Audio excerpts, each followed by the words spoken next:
Bruce Wilkins here at your Belfair Learning Center and a part of your golf health and fitness team. And today we're going to be talking about our neck.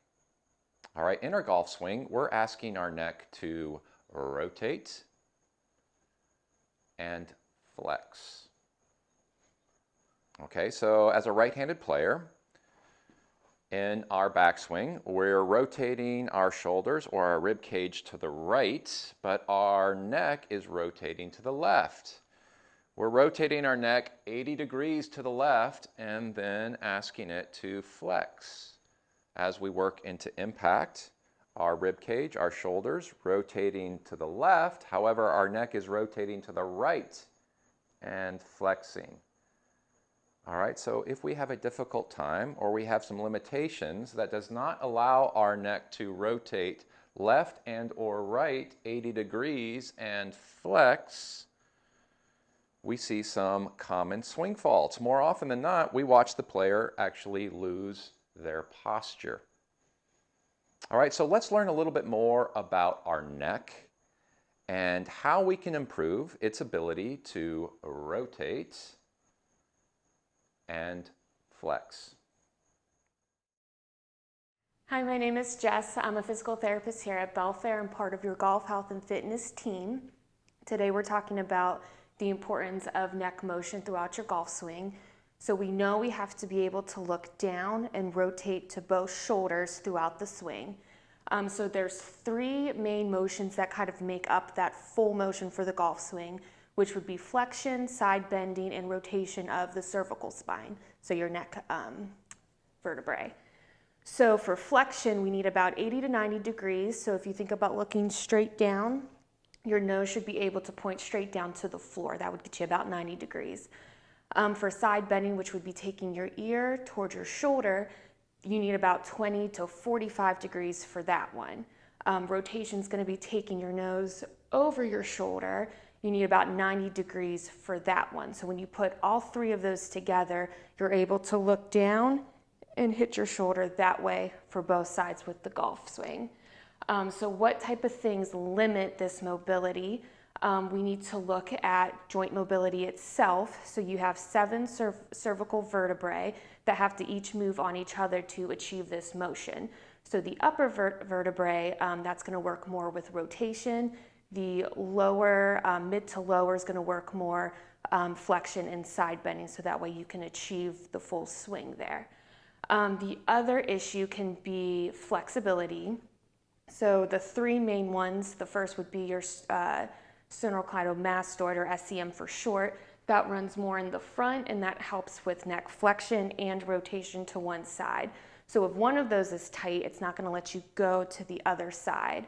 The upper trap's a big one as well. It runs right here on the kind of top part of your shoulder. It's not going to let you side bend if that one's tight, as well as your levator scap, which is more on the back side. It helps raise your shoulder blade.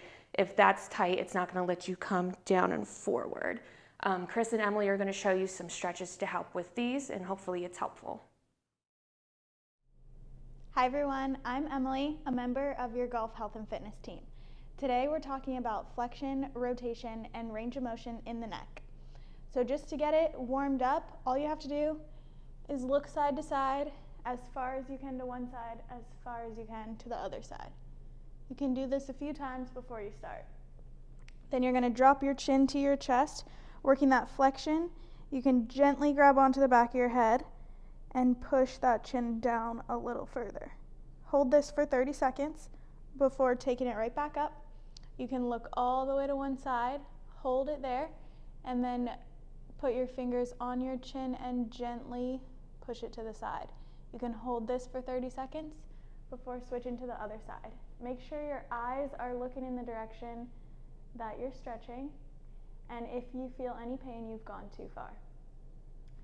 Lastly, we're going to work the lateral flexion. So go ahead and drop your ear down to your shoulder, separating that space between the other ear and shoulder, and you can gently hold on to your head. Hold that for 30 seconds before switching to the other side. After you've done all of these, you can start over and just repeat the sequence. These will help you with your range of motion in the neck and improve your golf swing. You can do them 2 to 3 times a week. Let us know.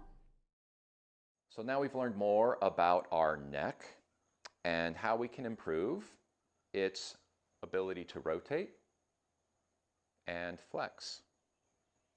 Now, some of us have limitations, and there are workarounds.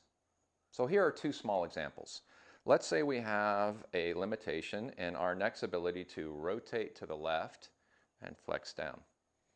All right, so like we talked about before, that's the action that we're asking our neck to perform in our backswing as a right-handed player. So I'm rotating my rib cage, my shoulders to the right, asking my neck to rotate to the left. So if we have a limitation, we can actually preset our neck and or our head slightly to the left to then preset it so it's a lot easier for us to rotate into our backswing without losing posture. All right, and then also opposite. Let's say we have a limitation with our ability to rotate and flex to the right. Again, that would be our impact position. And we can now slightly preset our head to the right so that when we rotate down into our downswing and into impact, once again, much easier for us to perform this action. Therefore, we can work around some limitations. All right, but we encourage you to come visit us. Find out what's unique to you and your golf swing, your body swing connection. And again, our team's here to provide health and longevity in this sport, therefore allowing you to enjoy all that Belfair has to offer.